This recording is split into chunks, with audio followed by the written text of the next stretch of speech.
Page number 103 ઉપર આપેલ વિચારો અને શોધો.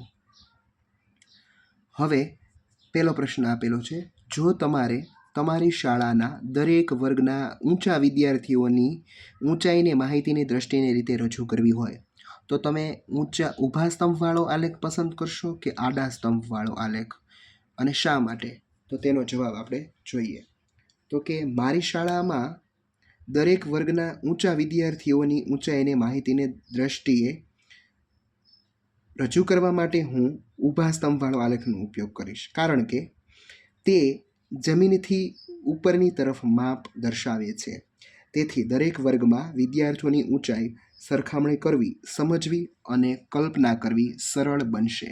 તેટલા માટે આપણે છે એ ઊભા સ્તંભવાળા આલેખનો ઉપયોગ કરીશું. ચાલો, આ પહેલા પ્રશ્નનો જવાબ. હવે બીજા પ્રશ્નનો જવાબ.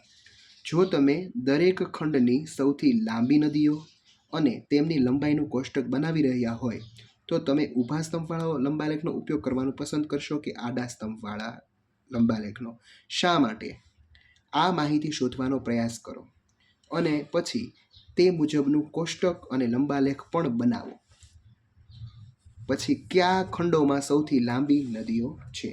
તો આપણે એનો જવાબ જોઈએ. તો કે દરેક ખંડની સૌથી લાંબી નદીઓ અને તેમની લંબાઈનું કોષ્ટક બનાવવા માટે હું આડી પટ્ટીઓવાળા લંબાલેખનો ઉપયોગ કરીશ, કારણ કે તે જમીનને સમાંતર લંબાઈ દર્શાવે છે. જેથી નદીઓની લંબાઈની સરખામણી કરવી, સમજવી અને કલ્પના કરવી સરળ બને છે. ચાલો, હવે આપણે છે એ દરેક ખંડની નદીનું નામ અને લંબાલેખ બનાવીએ. આફ્રિકા ખંડમાં નાઇલ નદી, એશિયામાં યાંગઝે, ઉત્તર અમેરિકામાં મિસિસિપી, દક્ષિણ અમેરિકામાં એમેઝોન, યુરોપમાં વોલ્ગા, ઓસ્ટ્રેલિયામાં મુરે ડાર્લિંગ અને એન્ટાર્કટિકામાં ઓનિક્સ. આ જુદા જુદા ખંડની જુદી જુદી નદીઓની લંબાઈ આપેલી છે. હવે તે દર્શાવતો આપણે લંબાલેખ બનાવીએ. ચાલો, આપણે સૌથી પહેલાં છે એ એક્સ અક્ષ ઉપર લંબાઈ કિમીમાં દર્શાવીશું અને વાય અક્ષ ઉપર છે તે નદીનું નામ. સૌથી પહેલાં અહીંયા જો અલગ અલગ બધા ખંડોના નામ પણ આપેલા છે, અને ત્યારબાદ પ્રમાણ માપ આપણે કેટલું લેશું? તો પ્રમાણ માપ આપણે છે એ 1 એકમ બરાબર છે એ 1000 લેશું.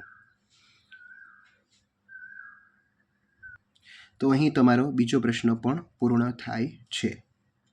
Thank you.